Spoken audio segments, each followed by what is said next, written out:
तो चलिए बच्चों, कंसंट्रेशन टर्म्स के बारे में हम लोग पढ़ाई कर रहे थे। अगर आप लोग को याद हो, कंसंट्रेशन टर्म के बाद का टॉपिक कौन है, कौन बताएगा? Vapour pressure. उसके बाद है कोलिगेटिव प्रॉपर्टी। कितने कोलिगेटिव प्रॉपर्टी पढ़ने हैं? 4। और उसके बाद आप लोग को पढ़ना है वेंटॉप फैक्टर। याद होगा अगर आप लोग को, तो शायद पढ़ रहे हैं कि नहीं पढ़ रहे हैं, उन लोग को पता तो नहीं चल रहा है। बिकॉज आप लोग को सॉल्यूशंस के सेकेंड लेक्चर में आपको 2 होमवर्क दिए थे। शायद कोई बच्चा आंसर भी हमको कमेंट बॉक्स में नहीं बताया। सिर्फ शिवानी पूछी थी और आयुषी पूछी थी। शिवानी भी बनाई है, उसका आंसर 2M आया है। आयुषी का भी आंसर 2M शायद आया है। कैसे आया है वो हमको पता नहीं है, लेकिन हो सकता है आपका अलग मेथड हो। कैसे लाए हैं वो हम लोग बनाएंगे, तो हम मेरे आंसर से मिलाएंगे। अगर आप सेम चीज़ से बनाए तो अच्छी बात है, और आप लोग समझ भी गए होंगे इसका मतलब, तभी बनाए हैं। तो चलिए उसको हम बनाते हैं और आप लोग देखिएगा कि आप लोग इसी मेथड से बनाए हैं या दूसरा मेथड से बनाए। अगर दूसरा मेथड से बनाए हैं तो आप हमको भेजिएगा कि किस तरह से बनाए, उसको वेरीफाई किया जाएगा। ठीक है बच्चों, तो चलिए हम लोग इस क्वेश्चन को बनाते हैं। सबसे पहले बात समझने का प्रयास करते हैं। बनाना कोई बड़ी बात नहीं है, क्वेश्चन समझिए, क्योंकि समझ जाइएगा तो फिर आपको कोई भी प्रॉब्लम आएगा तो आसान नहीं रहेगा। न्यूमेरिकल देखते हैं। न्यूमेरिकल केमिस्ट्री का मैथमेटिक्स टाइप का है। अब ज़्यादा नहीं है, मैथमेटिक्स में तो थोड़ा सोचना है इधर उधर, लेकिन यहाँ पर उस तरह का नहीं है। अगर आपको फार्मूला जानकारी है तो आप इजीली कर सकते हैं। चलिए तो इसको बनाते हैं बच्चों। देखिए क्या है इसमें, कह रहा है कि मान लीजिए सोल्यूशन आप चैप्टर पढ़े, तो सोल्यूशन चैप्टर में तो 2 ही चीज़ होता है बच्चों, सोल्यूट एंड सोल्वेंट। सोल्यूट क्या होता है? सोल्वेंट। और दोनों को मिला देते तो क्या बन जाता है? सोल्यूशन। से घर में नमक चीनी और पानी मिलाते हैं तो आप लोग का सोल्यूशन बनता है चीनी पानी का। तो चीनी हो गया सोल्यूट और पानी हो गया सोल्वेंट। दोनों को मिला दिए चीनी पानी तो हो गया सोल्यूशन। तो उसी तरह यहाँ पर देखिए, मान लीजिए डब्बा है और इस डब्बा के अंदर क्या है बच्चों? यूरिया है और वाटर है। यूरिया है और वाटर है। यूरिया का फार्मूला आप लोगों को बताए थे, याद है आप लोग को? यूरिया का फार्मूला और मोलर मास भी हम कुछ चीज़ का करवाया था। आप लोग को ध्यान में अगर हो तो, मोलर मास अगर नहीं ध्यान हो, यूरिया का फार्मूला होता है NH2CO NH2। याद है? यूरिया, इसको क्या बोलते हैं? यूरिया। इसका मोलर मास याद करिए, मोलर मास कितना होता है? 60 ग्राम पर मोल। 60 ग्राम पर मोल, अगर ध्यान है आप लोग को तो, क्योंकि हम लिखाए हैं। और सारे मोलर मास इंपॉर्टेंट आप लोग को लिखा है। H2SO4 98, CaCO3 100, ये सब लिखाए हुए हैं। और इसका मोलर मास हो गया बच्चों 60 ग्राम पर मोल, लिखाए होंगे। एक और इंपॉर्टेंट है, उसको सिर्फ ध्यान रखिएगा, KMnO4 पोटासियम पर मैग्नेट। इसके बारे में थोड़ा चर्चा है, इसलिए बोले पोटासियम पर मैग्नेट। इसका मोलर मास अगर निकालेंगे तो कैसे होगा बच्चों? पोटासियम का कितना होता है एटॉमिक वेट? बताइए, कौन बताएंगे? पोटासियम का होता है 39 Mn। मैग्नीज का मिलाइएगा होता है 55। और ऑक्सीजन का होता है 16। 16 4 जा 64, तो कितना हो गया? 64 जोड़ेंगे तो 9 5 14 4 18, 158 ग्राम पर मोल। तो याद रखेंगे KMnO4 का कितना हो गया बच्चों? 158 ग्राम पर मोल। बात समझ रहे हैं? तो ये हो गया किसका? KMnO4 का मोलर मास, जो थोड़ा जरूरत है इसलिए आप लोगों को बताया है। तो आप लोग को जो मोलर मास लिखाया गया है, 10-12 लिखाया गया होगा, वो मोलर मास को यूज करते करते आप लोग को ध्यान आएगा। जैसे H2SO4 98, कैसे ध्यान में आ गया है कि नहीं? यूरिया 60, यूरिया कितना आ गया? 60। शुगर याद है आप लोग को? C12 H22 11 342 ग्राम पर मोल। तो धीरे धीरे आप लोग को जो चैप्टर में उपयोग होगा वो आपको धीरे धीरे अपने आप आने लगेगा मन में। तो इसी तरह इसीलिए आपको लिखा भी दिया गया है। तो 158 समझ गए मतलब, KMnO4 पोटासियम पर मैग्नेट का हो गया 158 ग्राम पर मोल। चलिए, तो ये सब बात तो हो गई।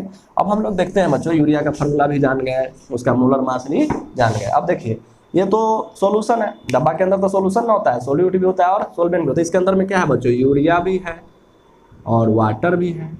समझ रहे हैं? यूरिया क्या हो गया? सोल्यूट। ये क्या हो गया? सोल्वेंट। दोनों को मिला देते हैं तो क्या हो जाता है बच्चों? सोल्यूशन। दोनों को मिलाते हैं तो क्या हो जाता है? सोल्यूशन। होता है कि नहीं होता है? अब बताइए, यूरिया कितना ग्राम है? 120 ग्राम। पानी कितना ग्राम है?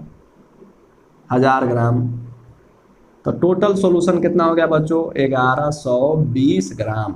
बात आप लोग समझ गए होंगे। तो कोई आपसे पूछे एक डब्बा में कितना ग्राम यूरिया है, तो 120 ग्राम यूरिया है। कितना पानी है? 1000 ग्राम पानी है। तो सॉल्यूशन कितना हो जाएगा? 1120 ग्राम हो जाएगा। तो ये सॉल्यूशन है। क्या है? तो तुझसे पूछे सॉल्यूशन कितना है, तो 1120 ग्राम का सॉल्यूशन है। बात समझ रहे हैं? और जो डेंसिटी दिया हुआ, यहाँ पढ़िए, डेंसिटी 1.2 ग्राम गेव है सोल्यूशन। यहाँ पर देखिए, सोल्यूशन ऑफ डेंसिटी, मतलब डेंसिटी जो होता है इज इक्वल टू क्या होता है बच्चों? डेंसिटी इज इक्वल टू होता है मास पर वॉल्यूम, मास पर यूनिट वॉल्यूम मास। अब बताइए, यहाँ पर मास में तो बच्चा लोगों को कंफ्यूजन भी हो सकता है। मास ऑफ सोल्यूट भी ले सकता है, मास ऑफ सोल्वेंट भी ले सकता है, मास ऑफ सोल्यूशन भी ले सकता है। तो क्या ले? यहाँ पर क्या दिया हुआ है? सोल्यूशन। तो क्या लेना चाहिए, मास ऑफ सोल्यूशन, क्योंकि बच्चा को कंफ्यूजन हो सकता है, जो नहीं जानता है वो क्या करेगा, कहेगा ये भी मासे है, ये भी मासे है, दोनों को जोड़ेंगे वो भी तो मासे है, तो कै गो मास हुआ 3, रखना कै गो होगा 1, तो इसका मतलब किससे इंडिकेशन है, सोल्यूशन। तो क्या चीज का मास लिखाएगा, सोल्यूशन का मास लिखाएगा। Density is equal to mass पर यूनिट वॉल्यूम, यूनिट क्या होता है केजी पर मीटर क्यूब, मास का यूनिट केजी, वॉल्यूम का यूनिट पर मीटर क्यूब या ग्राम पर सेंटीमीटर क्यूब, इसका अगर ग्राम है तो इसका सेंटीमीटर क्यूब, जो आप लोग पढ़े होंगे 9th-10th में, ठीक। चलिए, तो मास पर यूनिट वॉल्यूम इतना तक हम जाने। तो इससे हम लोग को क्या निकालना होगा बच्चों, क्या दिया है, डेंसिटी दिया हुआ है, देख लो, मास दिया हुआ है, तो क्या निकालना होगा, फॉर्मूला में 3 चीज है, 2 चीज दिया तो क्या निकालना होगा, वॉल्यूम निकालिए, क्रॉस मल्टीप्लाई करिए, तो क्या हो गया, VD is equal to M, तो volume is equal to mass by density. बात सही है, वॉल्यूम इज इक्वल टू क्या हो गया, मास बाई डेंसिटी, मास भी पता है डेंसिटी भी पता है, तो निकालिए वॉल्यूम, तो क्या हो जाएगा, मास, मास कौन बताएगा, 1120 ग्राम, है कि नहीं, सोल्यूशन का, किसका, सोल्यूशन का। डेंसिटी बताइए, डेंसिटी 1.12 ग्राम पर ml, नॉट मोल, ml, क्या लिखा हुआ है, ml, ग्राम से ग्राम कट गया, ml नीचे है तो ऊपर जाके क्या हो गया, ऊपर जाके ml हो गया, नीचे ml है तो ऊपर जाके ml हो गया, तो कितना लिखेंगे, 1120 बाई 1.12 ml, क्या पढ़ेंगे, ml। बात समझ रहा है, हम लोग हमेशा यूनिट लिखते हैं, देखते हुए बात को कि गड़बड़ ना हो, ऐसे वॉल्यूम आ गया केजी में, तो आप लोग मानेंगे नहीं, तो इसलिए यूनिट लिखेंगे तो आपको साफ साफ जानकारी रहेगा कि क्या हम सही कर रहे हैं या गलत कर रहे हैं। चलिए, इस पॉइंट को उड़ाएंगे तो कितना हो जाएगा, 2 जीरो, यहाँ से कटेगा तो हो जाएगा 1 पर 3 जीरो, काट के देखिएगा 1000 ml। अब बताइए जो वॉल्यूम आया वो कितना ml आया, 1000 ml आया। अब बताइए मोलारिटी निकालना है, क्या निकालना है, मोलारिटी, मोलारिटी में लीटर का वैल्यू है कि ml का वैल्यू है, कोई भी चीज पढ़े होंगे, molarity number of moles by volume of solution in litre, तो क्यों नहीं इसको लीटर में कन्वर्ट कर लिया जाए, आंसर कितना हो जाएगा, 1 लीटर। अब बताइए वॉल्यूम तो हम लोग निकाल चुके हैं, और हम लोग किस पे जाएंगे, मोलारिटी पे, तो मोलारिटी इज इक्वल टू क्या होता है, number of moles by volume of solution in litre. Number of moles कैसे निकालते हैं, वेट बाय मोलर मास, बार बार यूज कर रहे हैं आप लोग, याद भी हो गया, नंबर ऑफ मोल्स बराबर वेट बाय मोलर मास, तो क्या लिखे, molarity is equal to weight by molar mass into volume of solution litre. कितना बार आप लोग पढ़े हैं, है कि नहीं, 3 चीज, तीनों चीज में देखिए ऊपर सब चीज मिला है या नहीं मिला है, वेट पता है, वेट किसका, ऊपर क्या होता है, सोल्यूट बताए थे, और नीचे क्या होता है, सोल्यूशन होता है, लेकिन यहाँ पर ये नंबर ऑफ मोल्स का ही है ना, तो ये सोल्यूट का वेट और सोल्यूट का ही molar mass into volume of solution in litre. Weight बताइए सोल्यूट का, सोल्यूट कौन है, यूरिया, तो 120 ग्राम, मोलर मास अभी बताए थे 60 ग्राम पर मोल, यूरिया है ना, तो यूरिया सोल्यूट है ना, तो 60 ग्राम पर mole, volume of solution in litre 1 litre, 1 litre. अब बताइए ग्राम से ग्राम कट गया, समझ रहे, मोल कहाँ चला जाएगा ऊपर, लीटर कहाँ चला जाएगा नीचे, 60 से दूर, तो क्या आ गया आंसर बच्चों, मोलारिटी इज इक्वल टू 2 है ना, 2 मोल पर लीटर, समझे ना, तो इसी को मोलारिटी बराबर हम लोग कितना लिख सकते हैं, मोलारिटी ना m से इंडिकेट करते हैं, तो 2m, तो मोलारिटी कितना हो गया बच्चों, 2m, कितना हो गया देख लीजिए आप लोग, मोलारिटी इज इक्वल टू कितना हो जाएगा, 2m, कितना हो जाएगा 2m। आप लोग समझे होंगे कैसे निकाले हैं, सोल्यूट सोल्वेंट क्या होता है, समझ गए बच्चों ना, इसमें कोई दिक्कत आप लोग को है नहीं है, तो इस तरह से आप लोग बनाए होंगे, और आप लोग शायद सिवानी लोग बनाए हैं, तो आप लोग इसी तरह बनाए हैं कि कैसे बनाए, आप लोग कंफर्म कर दीजिएगा कि इसी तरह बना है या अलग से बना है या और कोई मेथड है, ठीक है बच्चों। चलिए इसको मिटाते हैं, इसको मिटाए, चलिए अब हम लोग लिखते हैं एक और क्वेश्चन लिखते हैं बच्चों, लिखेंगे डेसीमोलर सॉल्यूशन ऑफ, क्वेश्चन लिखेंगे सब लोग, a decimolar solution of H2SO4 and water, a decimolar solution of H2SO4 and water, find the normality and strength of the solution। ऐसे करके बच्चों बात है, बात आप लोग समझे होंगे, डेसीमोलर, आप देख लीजिए बच्चों, ये पिछला क्लास का उपयोग याद है सभी आदमी को कि नहीं, देखिए मैंने कुछ भी देखते हैं बना करके, आप लोग से अगर ध्यान में हो, नॉर्मलिटी इज इक्वल टू क्या होता है, नंबर ऑफ इक्विवेलेंट, याद है ना, number of equivalent by volume of solution litre, भूल गए, normality is equal to number of gram equivalent या equivalent by volume of solution in litre, और नॉर्मलिटी इज इक्वल टू आप लोगों को पता होगा नंबर ऑफ ये जो है नंबर ऑफ ग्राम इक्विवेलेंट क्या होता है बच्चों, weight by equivalent mass into volume of solution litre, याद है आप लोग को। उसके बाद इसी को हम लिख रहे थे normality is equal to weight, यहीं पर सीधे लिख देते हैं वेट। इक्विवेलेंट मास हम लोग पढ़ाए थे, याद है इक्विवेलेंट मास कैसे निकलता है, molar mass divided by something के, समझ रहे ना, वो के हर बार चेंज होते रहता है, आप लोगों को पता होगा, समझे। तो आप लोग को इक्विवेलेंट मास निकालना हो तब मोलर मास बाय समथिंग, आपसे पूछे वो के है क्या, तो जो मोलर मास बाई डिवाइड जो हो रहा है वो के है, वही ना समझ रहे हैं। तो अभी इक्विवेलेंट मास क्या होता है बच्चों, molar mass divided by some constant K, किसी भी चीज हो सकता है, और into volume of solution in litre. ये के कहाँ चला जाएगा ऊपर, तो W into K molar mass into volume of solution in litre.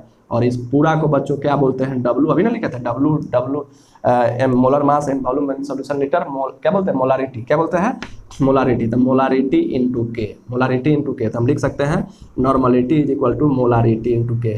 क्या ये रिलेशन है या नहीं था, बताइए। और ये के क्या है, ये जो के होता है चेंज होते रहता है, आप लोग को बताए थे एसिड के केस में जितना H प्लस दे सकता है वही हो गया के, बेस के केस में जितना OH माइनस दे सकता है वही हो गया के, साल्ट के केस में जितना टोटल मैग्नीट्यूड है आइदर कैटायन पे और एनायन पे वो हो गया के। तो के तो बराबर बदलते रहना ना, लेते तुम्हारे, इसका मतलब के तो हम लोग इजीली निकाल सकते। एसिड दिखाई दिया H देखेंगे, बेस दिखाई दिया OH माइनस देखेंगे, साल्ट दिखाई दिया कैटायन एनायन में तोड़ लेंगे और उसका मैग्नीट्यूड चार्ज का ले लेंगे, वहां से हम लोग के निकाल लेंगे। तो ये फॉर्मूला हम लोग दिखाई उस दिन देखे थे कि नहीं देखे थे, देखे थे। तो क्यों नहीं इसका उपयोग किया जाए, है कि नहीं, और इसके उपयोग करके हम लोग आंसर लाने का प्रयास करते हैं। बिकॉज यहाँ पे देखिए सबसे बड़ा डेसी मोलर सॉल्यूशन आप लोग पढ़ेंगे, यूनिट के बारे में हम लोग पढ़ाए थे, मिली सेंटी डेसी, है कि नहीं, मीटर डेका हेक्टो किलोमीटर, ये सब पढ़े हैं हम लोग, आपको पढ़ाए हुए हैं। तो इसको मिटाते ही समझ गए, नॉर्मलिटी बराबर मोलारिटी इनटू सम कांस्टेंट के, चाहे के फैक्टर, वो के फैक्टर किस पे डिपेंड करता है, एसिड है कि बेस है कि साल्ट है कौन है, वो सब पे डिपेंड करता है। तो इसको मिटाते हैं, चलिए। तो हम लोग देखे होंगे, तो बताइए यहाँ पे जो दिया हुआ उस पर हम लोग गौर करते हैं। चलिए सबसे पहली बात, इसमें कौन कौन सी बच्चा को समझ में नहीं आएगा, डेसी मोलर सॉल्यूशन मतलब मोलारिटी दिया हुआ है, और डेसी मतलब क्या होता है, डेसी देखिए मोलारिटी यहाँ पे दिया हुआ है, molarity deci molar, deci means जैसे मिली के बाद क्या आता है सेंटी, सेंटी के बाद डेसी, है कि नहीं। तो डेसी मोलर सॉल्यूशन इसमें दिया हुआ है, तो मोलारिटी इज इक्वल टू दिया हुआ 1/10, कितना हो गया बच्चों 0.1 m, डेसी मीन्स ये होता है 1/10, तो इसमें मोलारिटी कितना हो गया बच्चों 0.1 मीटर। मतलब डेसी मोलर सॉल्यूशन कहने का मतलब आप लोग समझ गए कि मोलारिटी हमको दिया हुआ था, अब मोलारिटी दिया कितना है 0.1 m, कितना दिया बच्चों 0.1 m। चलिए मोलारिटी आपको पता है, और अब बच्चों अब देख लेते हैं, मोलारिटी पता हो गया, फिर से हम लोग जाते हैं, हम लोग को निकालना क्या है नॉर्मलिटी, क्या निकालना है नॉर्मलिटी। तो फार्मूला लिख के देखते हैं, normality is equal to molarity into some constant factor K, होता है कि नहीं होता, अभी सिखाया, कैसे आया वो भी बताया आप लोग को। अब बताइए मोलारिटी तो पता है कि नहीं, पता है, कांस्टेंट के आ जाता तो मजा आ जाता, क्योंकि नॉर्मलिटी तो निकालना है। अब बताइए कांस्टेंट के हम क्या बताए हैं, ये कांस्टेंट जो के आता है वो हर बार चेंज होते रहता है। यहाँ पर देखिए H2SO4 है कि नहीं, H2SO4 ना सॉल्यूट है, H2SO4 है, टूटेगा तो क्या देगा, याद है आप लोग को, याद है ना आप लोग H2SO4 कैसे बना होगा, कैटायन आयन में तोड़ना आप लोग को सिखाए थे, HSO4 H प्लस, यहाँ पर SO4, यहाँ पर देख लीजिए, यहाँ पर इसका बैलेंस यहाँ लिखा था, तोड़ना जिसको नहीं आता उसी के, यहाँ H लिख लेते हैं, यहाँ SO4 लिख लेते हैं, ठीक है। H के बगल में 2 है तो ये इसका होगा, ये SO4 के बगल में 1 है, इसको इसका होगा, ठीक है। इस पे प्लस लगा दीजिए, इस पे माइनस लगा दीजिए, ठीक है। और उसके बाद हाइड्रोजन क्या गो है 2 गो है, और SO4 तो एक ही है, तो SO4 ऐसे टूटता है, तो इसको पढ़ेंगे 2H प्लस और SO4 2 माइनस, 2H प्लस और SO4 2 माइनस, तो H प्लस कितना हुआ 2, तो K कितना हो गया 2, आपको बता भी थे H3PO4 में कितना K हो जाएगा 3, HCl में कितना K हो जाएगा 1, तो यहाँ से हम लोग समझ सकते हैं K इज इक्वल टू कितना हो गया 2, K इज इक्वल टू कितना हो गया बच्चों 2।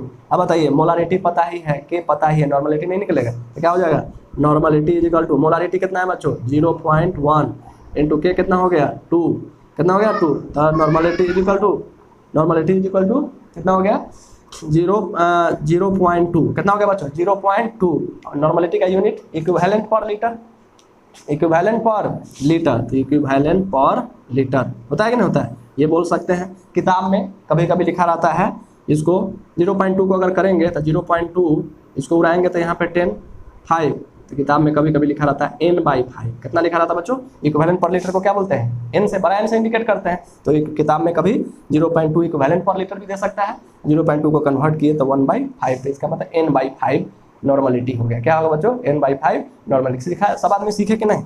सब आदमी सीखे होंगे, कितना आसान है, समझ रहे हैं ना? तो बात आप लोग सुने, देखिए नॉर्मलिटी अलग था, मोलारिटी अलग था, दोनों में रिलेशन आया तब पता चला कि अच्छा के क्या होता है। के आप लोग को पता है, देखते ही आप लोग पकड़ लेंगे। HCl नजर आता है, K = 1, H3PO बना जाता है, K = 3। इस तरह से हम लोग बना सकते हैं। तो इसको मिटाया जाए, क्या निकाल लिया हम लोग? नॉर्मलिटी निकाल लिया। आंसर क्या हुआ? 0.2 इक्विवेलेंट पर लीटर। 0.2 को ही क्या बोलते हैं? 1/5 इक्विवेलेंट पर लीटर। इक्विवेलेंट पर लीटर को क्या बोलेंगे? n। तो क्या हो गया? n/5। या ये दोनों आंसर सेम है। समझ गए बात? इसको मिटाया जाए, तो ये समझ गए हम लोग। चलिए अब बच्चों हम लोग देख चुके हैं, अब हम लोग को क्या निकालना है? स्ट्रेंथ। क्या निकालना है? चलिए नॉर्मलिटी हम लोग निकाले हैं, कितना आया है? 1/5 इक्विवेलेंट पर लीटर। इसी को हम लोग n बोलते हैं। इसको नॉर्मलिटी n ना लिखना, आप लोग कन्फ्यूजन हो जाएगा वैसे। नॉर्मलिटी = इसको हम लोग क्या बोलते हैं? n बड़ा n से, तो 1/5 × n, इसी को हम लोग बोले n/5 आंसर। बात आप लोग समझ गए? चलिए अब हम लोग को क्या करना है? मोलारिटी स्ट्रेंथ निकालना है। स्ट्रेंथ, तो स्ट्रेंथ = स्ट्रेंथ याद है, मोलारिटी भी पता है हम लोग को।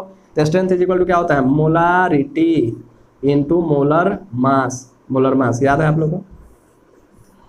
स्ट्रेंथ बराबर मोलारिटी इंटू मोलर मास। फर्क नहीं पड़े पिछला क्लास में, स्ट्रेंथ बराबर मोलारिटी, देखिए मिलाइएगा, स्ट्रेंथ बराबर मोलारिटी इंटू मोलर मास। तो चलिए बताइए, स्ट्रेंथ मोलारिटी पता है या नहीं? पता है, कितना है? 0.1। मोलारिटी, मोलर मास तो आपको हम सबका लिखवाएं 10-12 का। उसमें कौन है बेचारा? H2SO4 98 ग्राम। मोलारिटी का हम यूनिट भी लिख देते हैं, क्यों ना ऐसा किया जाए? 0.1 मोलारिटी का मतलब क्या होता है? यूनिट यार, मोल पर क्या बोलते हैं उसको? मोल पर लीटर। मोल पर लीटर। मोलर मास 98 ग्राम पर मोल। होगा कि नहीं बच्चों? हो गया। मोल से मोल कट गया, तो स्ट्रेंथ = कितना हो गया बच्चों? 0.1 × 98 ग्राम पर लीटर। और होता भी है। What is strength? याद है? Molarity number of moles per litre volume of solution. What is strength? Mass of solute by mass of solute इन पर लीटर वॉल्यूम ऑफ सॉल्यूशन। उसको बोलते हैं कि नहीं बोलते हैं? तो ये देखिए ग्राम पर लीटर, इसका मतलब हम सही जा रहा है कि नहीं? तो चलिए स्ट्रेंथ = कितना हो जाएगा बच्चों? 0.1 98, तो कितना हो जाएगा? 9.8 ग्राम पर लीटर। ये क्या हो गया बच्चों? स्ट्रेंथ में क्या चीज़ का जरूरत था? Molarity into molar mass. और मोलर मास आपको हम लिखाए हुए हैं, मोलारिटी पता ही है, तो बताइए स्ट्रेंथ नहीं निकलेगा? तो इस प्रकार से हम लोग क्या निकाल सकते हैं? देखे होंगे क्वेश्चन से, बहुत कुछ सीखे होंगे आप लोग, क्वेश्चन से देखे होंगे कैसे आप लोग को निकला और कैसे कैसे रिलेशन जा रहा है। तो जो समझने वाले बच्चों हैं, थोड़ा सा भी दिमाग अगर है आपको मैथमेटिक्स का, तो आप केमिस्ट्री भी समझ सकते हैं। इसका मतलब समझ रहे हैं? तो ये चीज़ है, तो इसको हम लोग बना चुके हैं। चलिए मिटाया जाए इसको। चलिए, तो ये क्वेश्चन आप लोग समझ गए होंगे। आगे बच्चों कुछ और जैसे छोटा मोटा हम लोग एक आध और पढ़ लेते हैं। क्या? Concentration term. तो हम लोग को एक कंसंट्रेशन टर्म है, उसको बोलते हैं मोल फ्रैक्शन। क्या बोलते हैं बच्चों? Mole fraction. इसको इंडिकेट करते हैं एक्स से। किससे इंडिकेट करते हैं? एक्स से। अगर आपको याद हो तब मोल फ्रैक्शन को किससे इंडिकेट करते हैं? एक्स से इंडिकेट करते हैं। अब बताइए, मान लीजिए बच्चों ये डब्बा है, डब्बा में कौन कौन चीज़ रहता है? Solute and solvent. क्या रहता है? Solute and solvent. तो बच्चों इसमें सोल्यूट है, इसमें सपोज सोलवेंट है, सोल्यूट है और सोलवेंट है। सोल्यूट का कुछ ग्राम होगा, मान लेते हैं। इसका मोल, मान लीजिए कि इसका मोल है A, इसका मोल कितना है? A, और सोलवेंट का मोल कितना है? B। सोलवेंट का मोल कितना है? B। तो मान समझ रहे हैं ना, उसमें तो कुछ मास होगा ना, तो मास को हम लोग किस में कन्वर्ट कर सकते हैं? मोल्स में। कब? मोलर मास से डिवाइड करके। उसी तरह का बात होगा, फ्रैक्शन नाम से आपको पता चलता होगा। जैसे आप लोग बचपन में पढ़ाई करते होंगे, राम और श्याम का इनकम 4:3 रेशियो में है कि नहीं? और टोटल का इनकम 700 रुपया है। तो बताइए राम का इनकम और श्याम का इनकम बताइए। तो कैसे आप लोग निकालते थे? राम का इनकम 4, 4 3 7 इंटू 700, तो 7 से 100, तो राम का इनकम 400 और श्याम का इनकम 300। ये फ्रैक्शन ही ना है एक तरह से। तो उसी तरह का सवाल यहाँ पे भी आप लोग को है। मोल फ्रैक्शन का मतलब देखिए, यहाँ पर मोल फ्रैक्शन, यहाँ पर हम मानते हैं कि सॉल्यूशन है। सॉल्यूशन में कौन कौन चीज़ होता है? तो सोल्यूट होता है और सोलवेंट होता है। तो सोल्यूट होता है और सोलवेंट होता है। और मान लिया सोल्यूट का मोल हम मान लिए Na और सोलवेंट का मोल क्या हो गया? NB। तो मान लो तो हम लोग को मोल फ्रैक्शन, अगर हमको कोई आदमी पूछे मोल fraction of solute, mole fraction of क्या पूछे, सोल्यूट, तो मोल फ्रैक्शन ऑफ सोल्यूट जिसको हम लोग इंडिकेट कर सकते हैं XA। क्यों XA, सोल्यूट A ना है नंबर, तो XA से हम सोल्यूट को A माने तो XA बराबर बताइए मोल फ्रैक्शन ऑफ सोल्यूट। तो सोल्यूट है कि नहीं, और सोल्वेंट का अगर बात करें, अगर इसमें हम सोल्वेंट, सोल्यूट है सोल्वेंट है, दोनों मिला के बनाएंगे तो यहाँ पे सोल्यूट कितना मोल, माने सोल्यूट का कितना है, A है, A मोल है, और मान लीजिए कि सोल्वेंट का कितना मोल है, B मोल है, तो सोल्यूशन का कितना मोल हो जाएगा, तो सोल्यूशन का हो जाएगा बच्चों Na plus NB, Na plus NB हो जाएगा ना। सोल्यूशन का कितना मोल हो जाएगा, Na प्लस NB, क्योंकि सोल्यूशन मतलब सोल्वेंट और सोल्यूट दोनों ना आता है, तो इसको मिला दिए तो आपको मोल फ्रैक्शन ऑफ सोल्यूट आ गया, तो क्या हो गया, सोल्यूट बटा टोटल, जैसे 4:3 था 4/7 आया था, उसी तरह सोल्यूट बटा टोटल, तो क्या हो जाएगा सोल्यूट, सोल्यूट का मोल कितना है Na, अब आई total mole NT, total mole को हम NT से भी इंडिकेट करते हैं, और NT तो इसी को हम लिख सकते हैं Na, NT क्या है Na plus NB, Na plus NB, समझ रहे हैं, तो इसी को बोलते हैं XA। तो इसको क्या बोलेंगे, मोल fraction of solute. Mole fraction of solute क्या हो गया, mole fraction number of moles of solute by total moles, by total moles, by total moles हो जाएगा, तो ये हो जाएगा XA, क्या हो जाएगा XA, तो ये क्या हो गया मोल फ्रैक्शन ऑफ सोल्यूट, क्या हो जाएगा मोल fraction of solute, mole fraction of solute. अब बताइए मोल फ्रैक्शन ऑफ सोल्वेंट कितना होगा, मोल फ्रैक्शन ऑफ सोल्वेंट सिमिलरली, तो मोल फ्रैक्शन ऑफ सोल्वेंट निकाल लीजिए, तो मोल fraction of सोल्वेंट, mole fraction of सोल्वेंट, तो मोल फ्रैक्शन ऑफ सोल्वेंट को हम लोग XB से इंडिकेट करते हैं बच्चों, XB। अब बताइए XB तो क्या हो जाएगा मोल फ्रैक्शन, तो इसका मतलब सोल्वेंट बटा टोटल मोल्स, सोल्वेंट बटा टोटल मोल्स, तो क्या लिख सकते हैं इसको NB बाई NT, तो XB, NB कितना है, NB है, और टोटल मोल्स कितना है Na plus NB, Na plus क्या हो गया NB, तो XA देख रहे हैं, ये क्या हो गया मोल fraction of सोल्वेंट, mole fraction of क्या हो गया सोल्वेंट, तो मोल फ्रैक्शन ऑफ सोल्यूट पता चल गया और मोल फ्रैक्शन ऑफ सोल्वेंट पता चल गया, समझ रहे हैं, ये दोनों बात आप लोगों को ध्यान में होगा। चलिए इसको मिटाते हैं, आप लोग ध्यान में समझ में आ गया होगा आप लोगों को कैसे है। चलिए अब हम लोग देखते हैं, हम लोग देखे होंगे XA इक्वल टू क्या आया है बच्चों, Na by Na plus NB आया है, देख लेंगे पीछे से, और XB इक्वल टू कितना आया है, XB NB by Na plus NB आया है कि नहीं आया। अब बताइए ये मोल फ्रैक्शन ऑफ सोल्यूट है, ये मोल फ्रैक्शन ऑफ सोल्वेंट है, दोनों को जोड़ दीजिए, तो XA प्लस XB जोड़ दीजिए, तो ये कितना हो जाएगा Na by Na plus NB plus NB by Na plus NB। अब इसको जोड़िए तो LCM कितना हो जाएगा Na प्लस NB, तो हो जाएगा Na प्लस NB, इससे ही कट गया था, कितना हो गया बच्चों 1। तो मोल fraction of solute plus mole fraction of सोल्वेंट कितना आंसर आएगा 1, आना भी तो चाहिए ना, समझ रहे हो ना। राम और श्याम का 4:3 इनकम था, दोनों मिला के 700 रुपया आना भी तो चाहिए, ही नहीं कि राम का कर दिए 400 और श्याम का 200, तो 100 कहाँ चला गया, बात समझ रहे हैं, 1 आना चाहिए। तो यहाँ पर हम लिख सकते हैं XA plus XB is equal to 1, mole fraction of solute plus mole fraction of solvent is equal to कितना आना चाहिए 1। और अगर कोई आदमी तुमसे पूछे कि XA बराबर कितना हो जाएगा 1 माइनस XB लिख सकते हैं, और XB बराबर कितना लिख सकते हैं 1 माइनस XA, मतलब mole fraction of solute is equal to 1 minus mole fraction of solvent, और mole fraction of solvent is equal to 1 minus mole fraction of solute. तो इस तरह से हम लोग निकाल सकते हैं। तो मोल फ्रैक्शन के बारे में आप लोग जाना कि मोल फ्रैक्शन क्या होता है, तो इस तरह से 2 न्यूमेरिकल भी सीखे आप लोग, तो इस तरह से प्रॉब्लम भी बनाते हैं और धीरे धीरे सोचने का तरीका भी डेवलप करते हैं।